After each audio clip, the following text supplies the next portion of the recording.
Welcome. This presentation is on process safety management of highly hazardous and explosive chemicals. So why this one in this class? In ag? Primarily because of anhydrous ammonia used in refrigeration when it is released in larger quantities can be highly hazardous because of its reactivity with water. So we're going to look at PSM, what it means and who is covered by the standard. Without going into the details, I'll never quiz you on, is this company covered and this one not? But you should know the basics. What are the elements of the PSM standard? And some additional resources are also provided in this presentation. So PSM, or Process Safety Management, is a set of rules that addresses the management of highly hazardous chemicals. And it looks at the technology, the operating procedures of a facility, and standardized management protocols that are generalized for all companies dealing with hazardous materials, but then you need to create a plan for your specific situation. So OSHA, the Occupational Safety and Health Administration, developed the PSM standards based on past disasters that have occurred. Some more recent disasters have certainly influenced the makeup of PSM, and weaknesses that were in existing PSM programs identified by these disasters. So here are some very important disasters that have occurred. I'm not going to quiz you on these, but 3 here listed in the United States and 1 in Bhopal, India, with some very deadly consequences with deadly chemicals like isocyanate, petroleum explosions, etc. It was in 1991, so it's been quite a while since OSHA and the Environmental Protection Agency released the standards for PSM and risk management plans, RMPs, that applies to those companies that are affected by these standards. So these standards have been around for quite some time.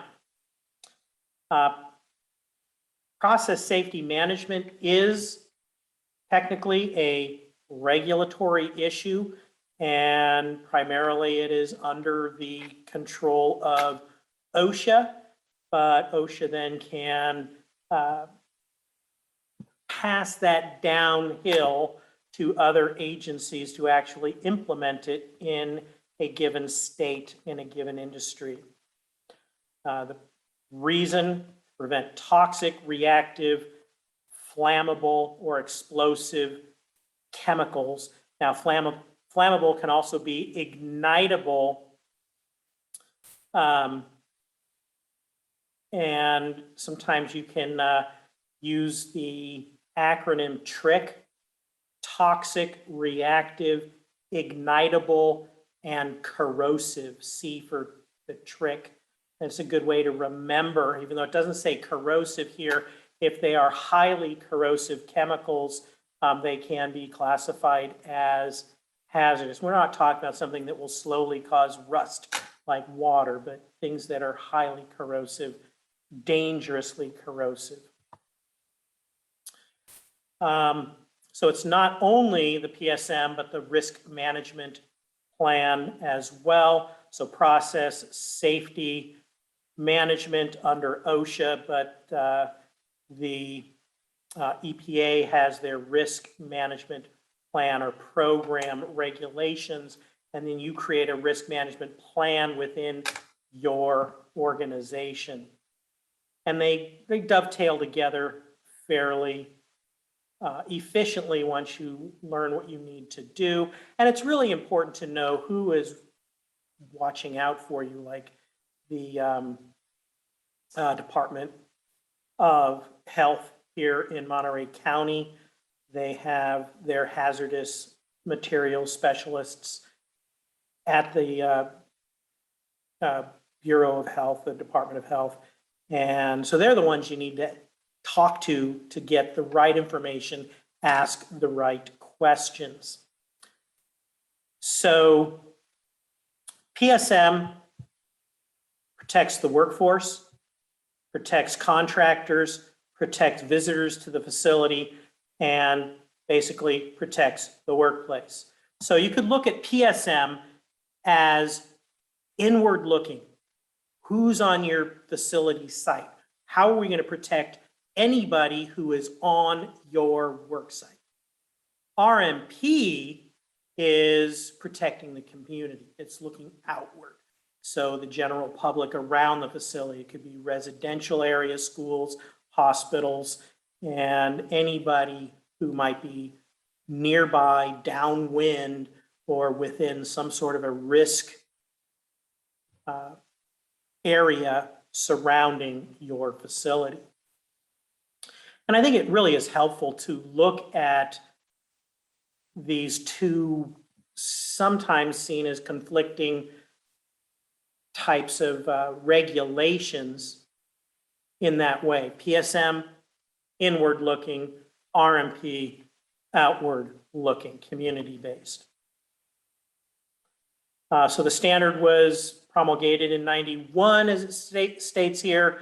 Now the answer is clearly no. When they say, is it working? A lot of things have happened since 1991 that have changed the way we've looked at it, and it was definitely revamped substantially. So BP Products, refinery in Texas, 15 killed, 170 injured. So I'm not going to go into the detail. I don't care about the extreme detail, but there's a lot of things you need to do, including training, including handling contractors who come onto site. It's not good enough to just train your employees. What about those people who come with the mouse traps and the ones who come to work on the resurfacing of your parking area? Anybody who comes on site falls under this PSM standard. They all need to know what's going on and be appropriately trained for their level of involvement at your site.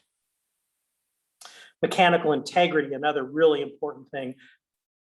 In all of the disasters, the vast majority of them, you can trace back the problem to human error in many cases, and most of that is a lack of mechanical maintenance and the wrong material in some cases being used, overloading equipment, doing things where you don't have mechanical integrity for what you're trying to do.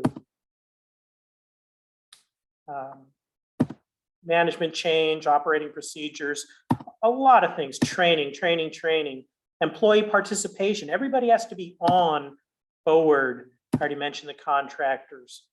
Not going to go in any more detail. That's enough there. So what are some of the elements? What facilities are covered? Those who use chemicals in Appendix A, which includes anhydrous ammonia, a list of highly hazardous chemicals, toxics, and reactive chemicals, contains a listing of toxic and reactive highly hazardous chemicals which present a potential for a catastrophic event at or above the threshold quantity. So this anhydrous ammonia, the threshold quantity is 10,000 pounds. So any facility at or above 10,000 pounds is automatically covered by this standard. Flammable liquids, certainly flammables. There are a lot of facilities, a lot of industries that have flammables. heck, even an ag operation, we got all that diesel, how much diesel and gasoline are being stored at your site, solvents and cleaners. So again, please hit pause and read the details here, but I'm not going to go through and read everything. I'm not going to read about the mirror decision for this. You can read some of that on your own. The types of industries, industrial and organics and inorganics industries, paints, pharmaceuticals, adhesives, et cetera. Food processing with anhydrous ammonia over the threshold quantity, 10,000 pounds. So that's why it's important in this class. There are some exclusions. An employer is exempt from the requirements of PSM when the threshold quantity of flammable materials is stored in atmospheric tanks or transferred without the benefit of chilling or refrigeration, or hydrocarbon fuels used solely for workplace consumption, such as fuels like propane, heating, oils, gasoline, vehicle refueling. Those things are not considered requirements for PSM. They still go into your overall safety plan and your IIPP, injury and illness prevention program, but this is a step above an IIPP, a big step above. And so if you're just having refueling tanks of diesel, you don't cross the line for PSM.